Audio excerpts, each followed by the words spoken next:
Powerful व्यक्ति नहीं होता, पावरफुल उसका टाइम होता है और ये सबका आता है। आप ये मत सोचना कि हमारा कब आएगा। समय सबका आता है और निश्चित तौर पे आता। इसलिए टाइम बहुत पावरफुल है।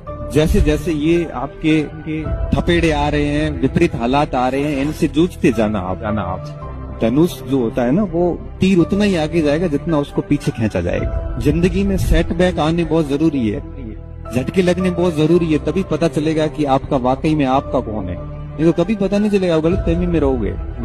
आपको लगेगा कि मेरी कांटेक्ट लिस्ट में 1200 लोग हैं, मैं कुछ भी कर सकता हूँ। संकट आएगा तो पता चलेगा कि 4 लोग ही काम के हैं उस मैसेज।